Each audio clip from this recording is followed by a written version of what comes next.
히브리서 3장 1절부터 6절까지의 말씀입니다. 히브리서 3장 1절부터 6절까지의 말씀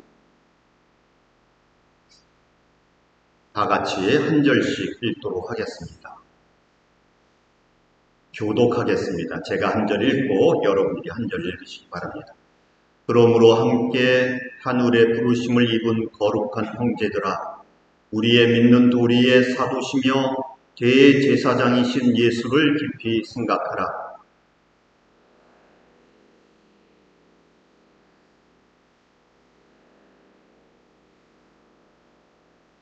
저는 모세보다 더욱 영광을 받을 만한 것이 마치 집 지은 자가 그 집보다 더욱 존귀함 같으니라.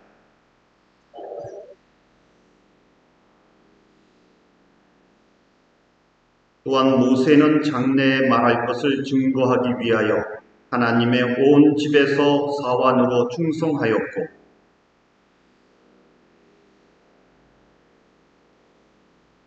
우리가 소망의 담대함과 자랑을 끝까지 견고히 잡으면 그의 집이라. 아멘. 방송에 좀 문제가 있긴 한 모양입니다. 화면이 안 넘어가고 있습니다만, 제가 어느 날 저희 집사람하고 얘기를 하다가 여보 다음 주는 참 시원해진대 이렇게 얘기를 했습니다. 다음 주 몇 도 정도 되는데, 그래서 제가 82도, 83도래 이렇게 얘기를 했거든요. 그러고 나서 가만히 생각을 해봤더니 82도, 83도는 시원한 날씨가 아니에요. 그런데 연속적으로 89도, 90도 계속 이러다가 보니까 80도, 82도 그러면 시원한 것처럼 생각이 되더라고요. 사실 오늘도 제가 온도를 보니까 79도가 나와요. 그러면 정말 시원하구나. 본당에서 예배를 드려야겠다. 이렇게 하고 준비를 했습니다. 그리고 이제 집에서 준비를 다 마치고 이렇게 나오는데 이게 더운 거예요. 제가 양복까지 오늘은 입고 나왔는데 79도도 더운 날씨구만 이런 생각이 들더라고요. 올해가 좀 많이 덥기는 한 모양입니다. 여러분, 우리가 히브리서를 1장, 2장, 오늘 3장까지 보고 있는데 히브리서는 그 내용이 예수님에 대한 이야기입니다. 처음 시작할 때는 예수님은 하나님께서 우리에게 주신 마지막 말씀이다. 이런 내용으로 시작을 합니다. 그리고 이제 예수님은 하나님의 맏아들이 되신다. 그리고 그 큰형님이 희생하셔서 우리가 구원을 받게 된 것이다. 또 그 다음은 예수님은 왕이시다. 주님이시다. 우리가 주인이 아니고 우리가 왕이 아니고 예수님이 왕이시고 예수님이 주인이시다. 이런 것을 우리가 봤습니다. 그런데 이렇게 왕이시고 주님이신 예수님이 고난을 당하시고 죽임을 당하셨다는 내용이 다음에 나옵니다. 누구를 위해서요? 우리들을 위해서.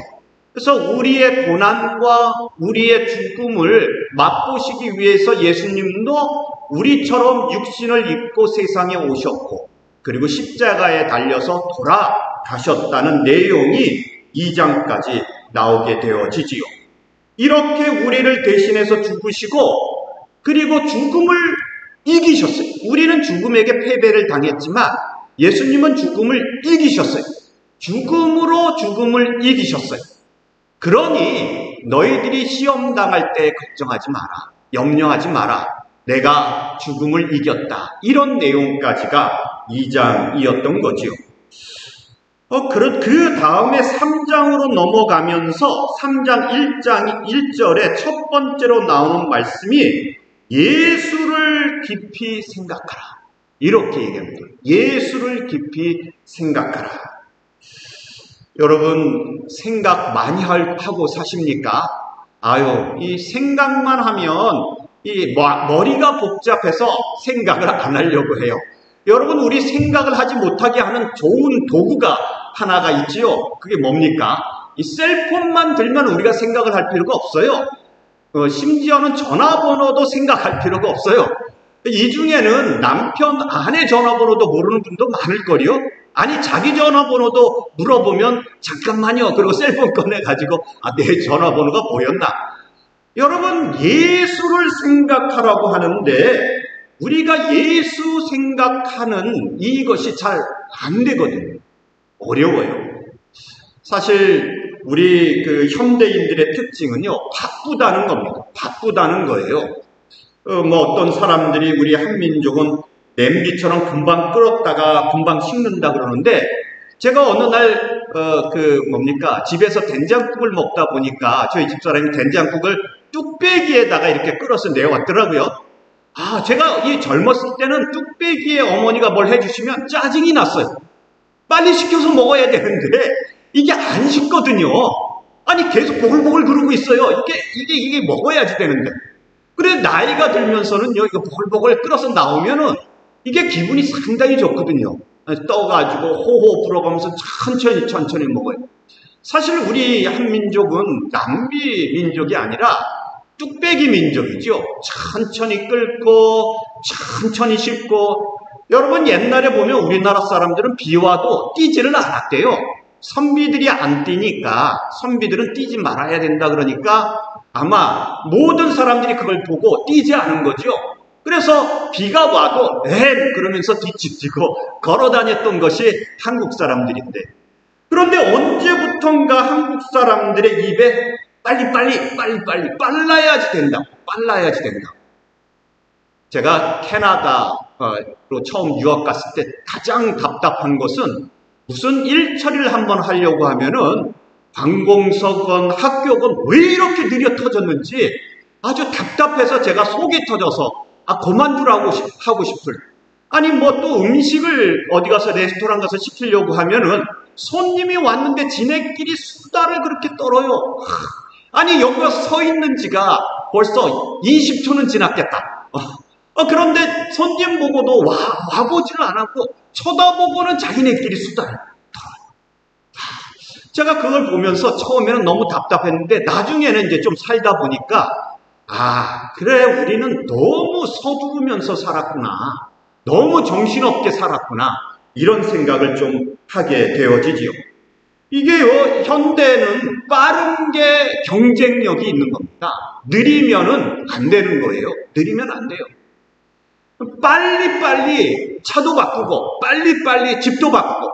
제가 처음에 캐나다 갔을 때 원이 굴러다니는 걸 보고는 깜짝 놀랐어요. 아니, 한국에서도 없어진 차가 캐나다 시골에서는 굴러다니고 있더라고요. 지금은 다 빨라요. 빨라야지 되고 빨리 바꾸고 빨리 변화가 일어나지만 성공하는 거죠. 비행기도 컴퓨터도 자동차도 빠른 게 최고라고 하는 거죠. 이러다 보니까요, 사람들이 마음이 지칩니다. 어떤 과학자 한 분이 그런 얘기를 하더라고요. 도시는 시골보다 시간이 훨씬 빨리 지나간다. 시간이 빨리 간답니다. 그러다 보니까 여러분이 한국 방송국 예능 같은 것도 봐도 예전에 제가 삼시세끼 인기가 많다 그래서 저도 한번 찾아봤는데 별게 없어요. 연예인들이 몇 명 나와가지고 어느 시골에 가서 거기서 집 내려놓고 그 다음에 밥 해먹고 수다 떨고 잠자고. 아니, 저는 그게 왜 인기 있는지 모르겠어요.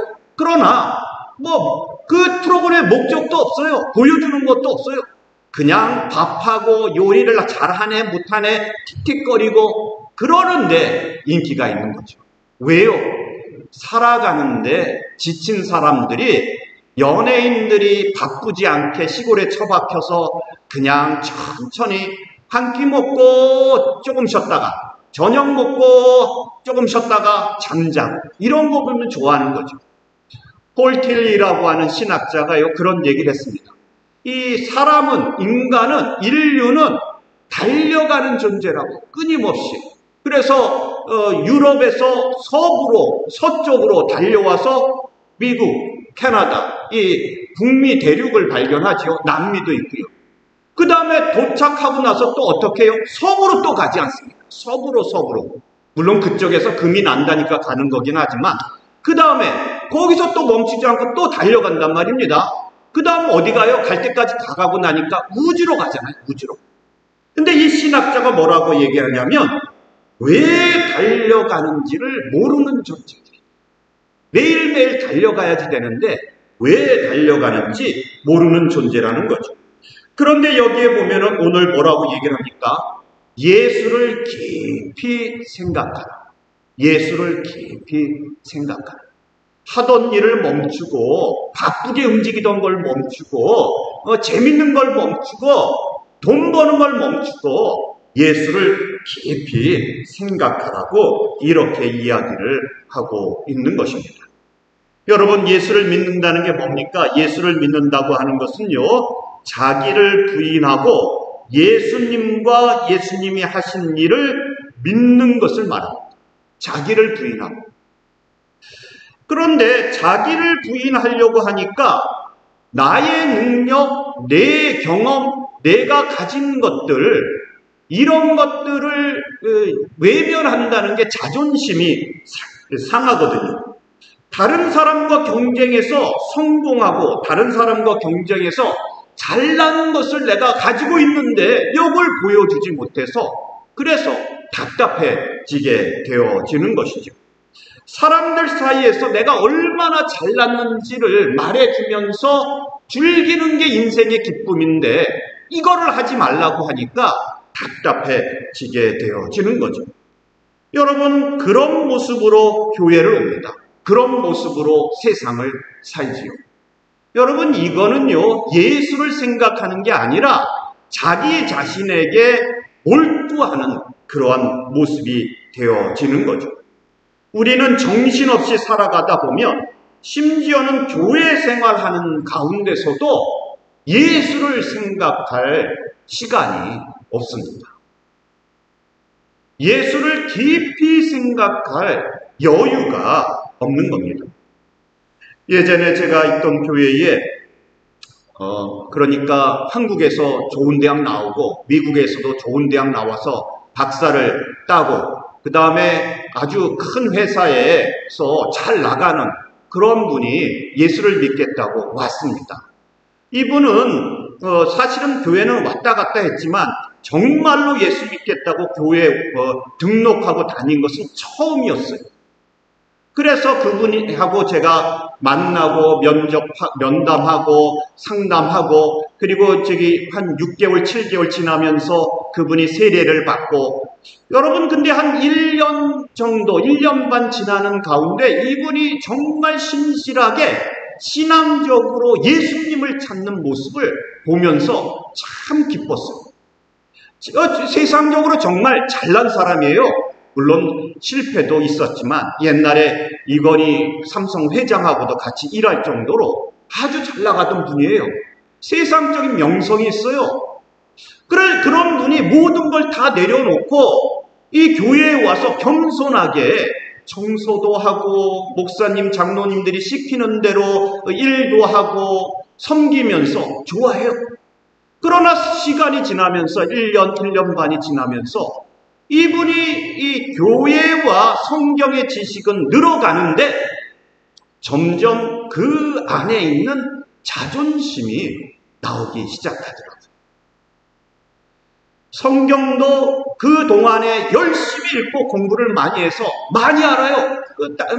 집에서 유튜브도 보고 성경 프로그램도 보고 자기가 혼자 성경책을 보기도 하고 이런저런 것을 해서 많이 알아요. 그러면서 교회 안에서 교만해지기 시작합니다. 예수를 믿기로 하고 예수님이 나의 주님이라고 고백했는데 시간이 지나다 보니까 어느새 예수님은 옆으로 치워놓고 자기가 주인이 되어져 있더라고요. 여러분, 이런 모습들을 교회 안에서 많이 보는 거죠. 여러분, 우리가 예수 믿는다고 하는 거는요, 내가 주인이 아닙니다. 예수님이 주인입니다. 그리고 모든 과정 가운데 예수님을 생각하는 거예요. 주일날 여기에 나오셨어요? 교회에 나오셨어요? 여러분들이 교회에 나온 이유가 뭐냐? 기도를 통해, 말씀을 통해, 찬양을 통해 예수님을 생각하는 겁니다. 그러니까 예배는 세상의 모든 일을 잠시 중단하고 예수를 생각하는 시간이라고 하는 거죠. 부활절도 예수를 생각하는 시간입니다. 성탄절도 예수를 생각하는 시간이죠. 여러분, 이왕이면 이렇게 엑스마스라고 쓰지 말고 성탄절은 한글로 성탄절 쓰든지 아니면 조금 시간이 걸려도 크리스마스라고 쓰든지 엑스마스 그러면은 없는 날이다 뭐 이런 겁니까? 왜 엑스 쳤어요 거기다가? 이게 물론 저도 알아요. 이게 헬라어로 크라이스트가 이렇게 엑스로 시작하는 건 아는데 이게 마치 조금 더 시간을 두더라도 그리스도의 날이다. 그리스도의 탄생하신 날이다. 그리스도를 기념하는 날이다. 이렇게 써주면 더 좋겠다는 것이죠. 여러분, 교회의 모든 행사가 건물이 이 모든 배치가 예수를 생각하는 방식으로 되어져 있다는 거죠. 여러분, 오늘 본문을 보십시오. 여기에 3장 1절에 뭐라고 얘기를 합니까? 여기 이 성경은요, 예수 믿는 사람들에게 예수를 깊이 생각하라고 권면합니다. 이 사람들에게, 이 성경을 읽는 사람들에게 전도나 봉사나 건축이나 다른 것을 생각하라고 말하지 않아요. 예수를 생각해요. 예수. 너희가 하나님의 부르심을 받았느냐?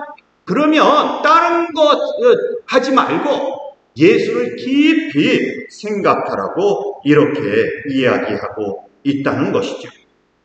여러분, 예수님이 누구십니까? 오늘 본문에는 예수님을 사도라고 이렇게 얘기했어요. 사도. 우리가 사도 바울 그리고 12제자를 사도라고도 얘기하는데 이 사도라고 하는 말은 보내심을 받은 자 그리고 대리자 이런 겁니다. 대리자.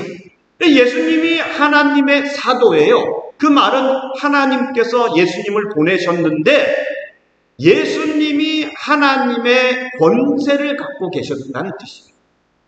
하나님 앞에 무릎 꿇는 거, 예수님 앞에 무릎 꿇는 거 똑같은 거예요.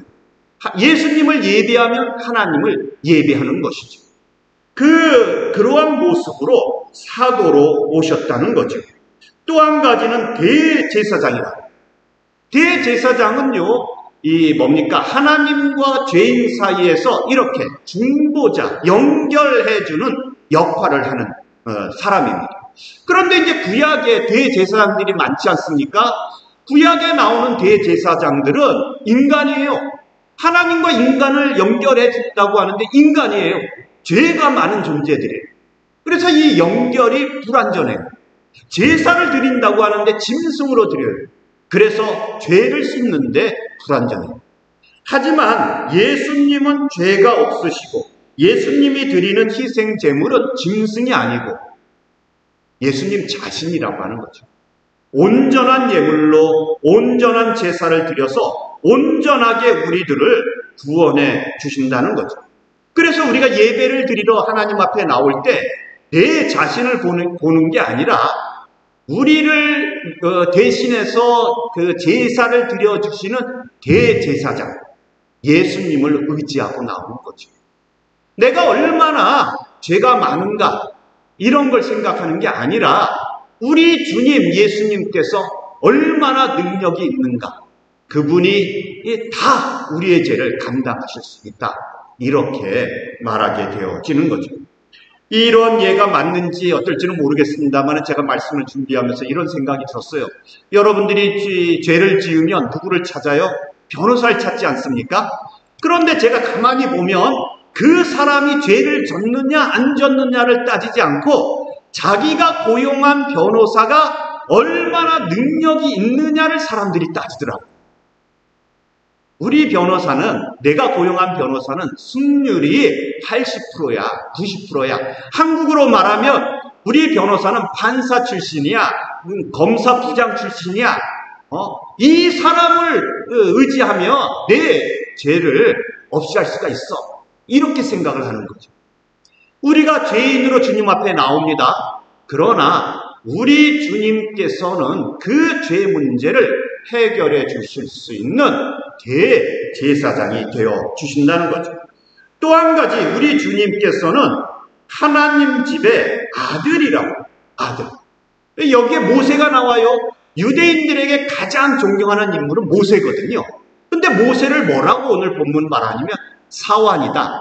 옛날로 말하면 보이다, 보이. 심부름꾼이다. 이렇게 얘기를 했습니다. 성경에 나오는 선지자들, 성경에 나오는 모든 인물들은 하나님 집의 심부름꾼들입니다. 예수님은요, 그 집의 아들이라고. 누가 더 힘이 셉니까? 여러분, 그 집 아들이 힘이 세지요. 그 집 아들이 힘이 세요. 옛날에 저희 어렸을 때에 한국의 텔레비전이 보급되기 시작했습니다. 그럴 때 이제 흑백 텔레비전이 처음 나왔습니다. 저희는 흑백 텔레비전만 해도 감지덕지인데, 근데 이 흑백 텔레비전이 동네에 하나가 있어요. 하나가. 그런데 이 텔레비전을 보고 싶거든요. 그럼 누구랑 친해야 돼요? 그 집 아저씨는 그런 거 상관 안 해요. 말하기도 어렵고 만날 수도 없어요. 그 집 아들이 맨날 돌아다니거든요. 그 집 아들. 그 집 아들을 만나서 텔레비전 좀 같이 보자고 얘기하면 텔레비전 볼 수 있는 거죠. 여러분 마찬가지입니다. 하나님께서 아들에게 모든 것을 일임하셨어요. 맡겨주셨어요. 그래서 이 아들을 의지하게 되어지면 그러면 실제적으로 하나님 집에서 아들과 함께 있을 수 있게 되어진다는 것이죠. 오늘 이러한 부분, 사도요 대제사장이요 하나님의 아들이라고 하는 이 예수의 모습을 또 다른 면으로 우리가 잠깐 보면은요, 빌립보서 2장 5절부터 8절 말씀 함께 보도록 하겠습니다. 빌립보서 2장 5절부터 8절 말씀 다 같이 함께 읽겠습니다. 시작. 너희 안에 이 마음을 품으라.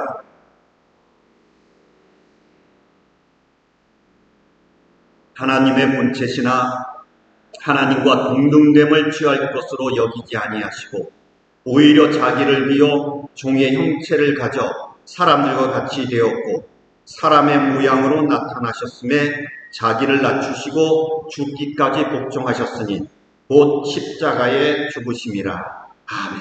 여러분 예수를 생각해야 되는데 예수님이 누구신가, 무슨 일을 하셨나, 어떤 존재인가가 빌립보서 2장에 나옵니다. 너희는 너희 안에 이 마음을 품으라. 이렇게 설명을 합니다. 여러분 예수님의 마음이 어떤 마음입니까? 이거 굉장히 어렵다고들 생각을 하거든요. 예수님의 마음은 어떤 마음일까?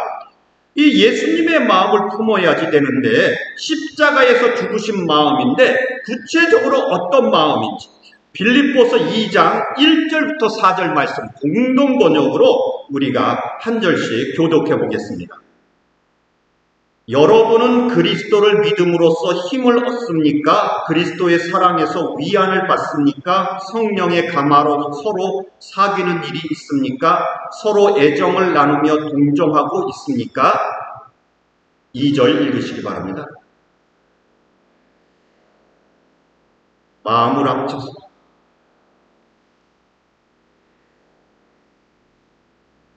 무슨 일에나 이기적인 야심이나 허영을 버리고 다만 겸손한 마음으로 서로 남을 자기보다 낮게 여기십시오. 남의 이익도 돌보십시오. 여러분 이게 예수님의 마음입니다. 그리고 이 마음이 십자가에 달려서 돌아가신 예수님의 모습이기도 합니다. 이 교회 생활하다 보면 가끔 다툼이나 문제가 일어나지요. 여러분 이거는 가정에서도 마찬가지인데 이게 잘 못하는 일 때문에 싸움이 일어나는 거 아닙니다. 잘하는 일들 때문에 내가 잘 알고 내가 잘하는 일들 때문에 싸움이 일어나기도 하고 문제가 일어난다는 거죠. 내가 옳다고 주장하는 가운데 문제들이 일어납니다. 내가 옳다고 하는 가운데. 옳고 그름을 가지고 싸움이 일어나는 가운데 어느새 하나님의 사랑이나 하나님의 덕이라든지 신앙인의 모습이나 이런 게 사라집니다. 여러분 옳고 그름을 어떻게 따질 수 있나요? 그런데 교회 안에서 많은 일들을 옳고 그름을 두고 싸워진단 말입니다. 옳고 그름을 두고 싸워요. 이게 옳으니 저게 옳으니 그러면서 싸우고 있다는 거죠. 여러분, 여기에 사랑이나 덕이 나타나지 않는다면 아직 우리는 성숙한 신앙인이 되지 못했다는 것입니다. 문제가 발생했을 때 옳고 그름으로 판별하지 말고 예수의 마음으로 그 문제를 바라보라고 이렇게 말하고 있는 것입니다. 어떤 문제가 발생했을 때 옳고 그름으로 판별을 하면 다툼이 일어나고 싸움이 일어나는데 예수의 마음으로 그 문제를 바라보고 판별하면 다툼이 일어나지 않는다는 거죠. 예수의 마음을 품고 이 문제를 해결하라 하는 이야기가 바로 이 빌립보서 2장에 나오는 말씀입니다. 예수님의 마음이 어떤 마음이에요? 자기를 비워 종의 형체를 가지고 순종하는 자세. 그게 예수의 마음입니다. 다른 사람을 나보다 낮게 여기는 그게 예수의 마음이라고 하는 거죠. 여러분, 우리는 자기가 옳기 때문에 끝까지 싸웁니다. 교회 안에서도 가정에서도 내가 옳다고 생각하기 때문에 끝까지 싸워요. 그러나 성경을 보면은요, 예수님께서 하나님의 명령을 따라 살아갈 때에 옳은 것을 따라가는 게 아니라 언제나 많은 부분에서 하나님이 기뻐하시는 일을 행했다고 이렇게 얘기합니다. 여러분, 우리는 옳은 것을 놓고 싸우는데 예수님은 하나님이 기뻐하시는 것을 따라가고 있었다는 거죠.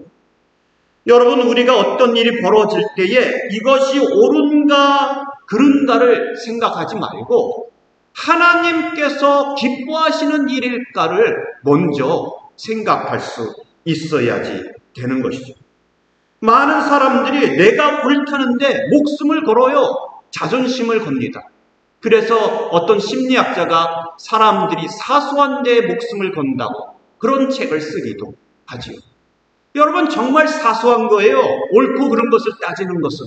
정말 중요한 것은 하나님이 기뻐하시는 일인지를 물어야지 됩니다. 하나님이 기뻐하시는 일인지를 물어야지 된다는 겁니다. 여러분, 여기에 보십시오. 하나님이 예수님을 죽이시기로 결정하셨어요. 예수님이 죽는다는 의미는요, 쫄병이 된다는 뜻이에요. 보이지 않는다는 뜻이에요. 저는 영화나 이런 거 보면 신기한 게, 아니 싸움은, 전쟁은 쫄병들이 가서 했는데 나중에 상은 누가 받아요? 다 장군들이 받더라고요. 장교들이 받더라고요.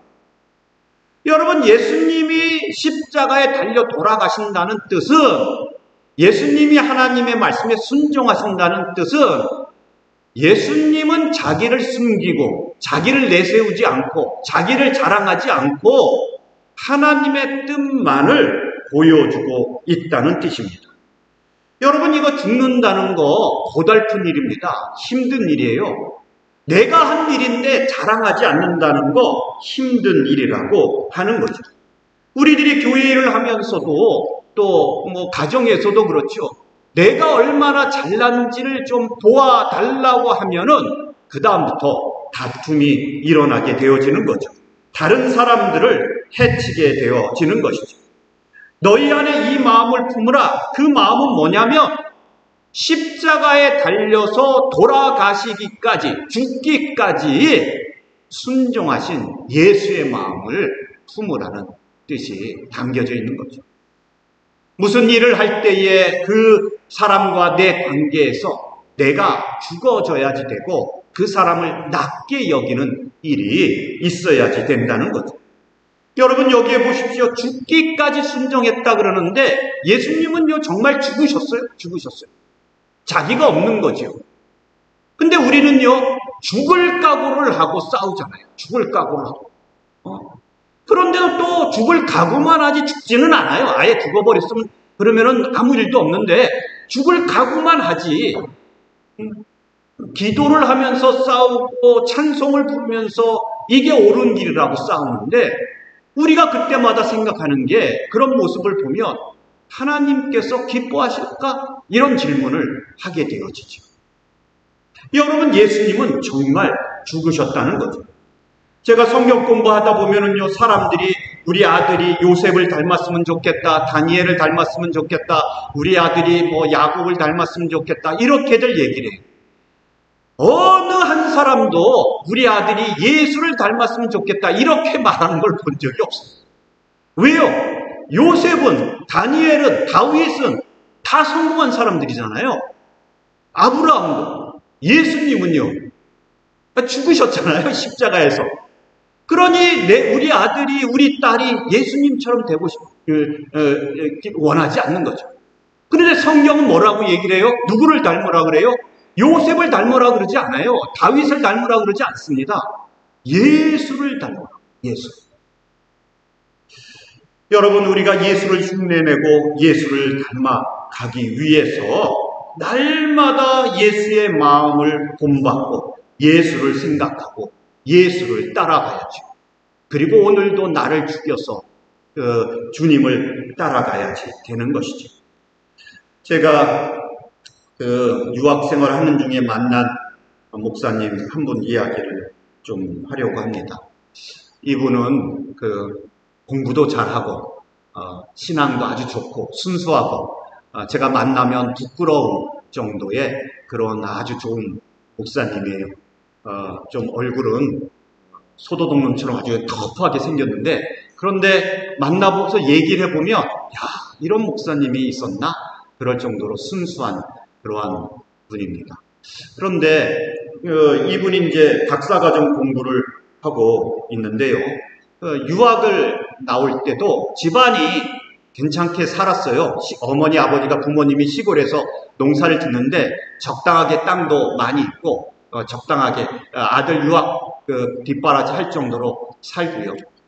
이분도 공부도 잘해서 박사과정 들어와서 재밌게 공부를 했답니다. 그런데 이 유학을 하는 가운데에 한국에 있는 그 시골집에 문제가 생깁니다. 그 시골에는 교회가 하나가 있고 그 아버지는, 이 목사님의 아버지는 그 교회에 존경받는 장로님이에요.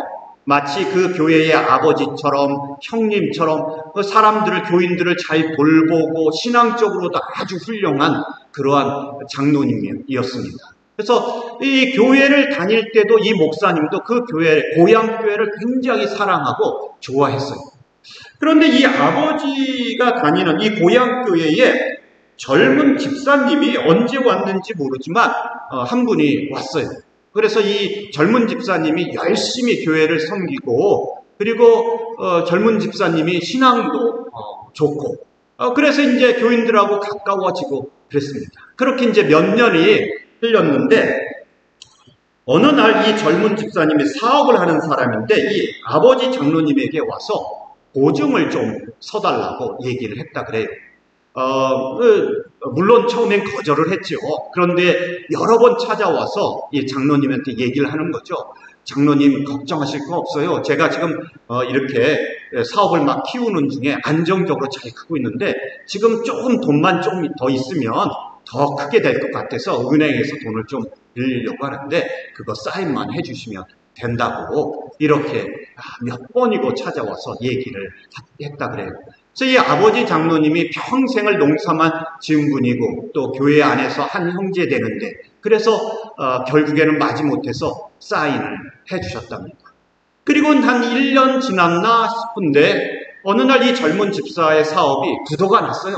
부도가 나서 밤사이에 이 젊은 집사 가정은 다 챙겨가지고 마을을 떠나버렸어요. 그리고는 남아있는 이 장로님이 그 빚잔치를 고스란히 하게 된 거죠.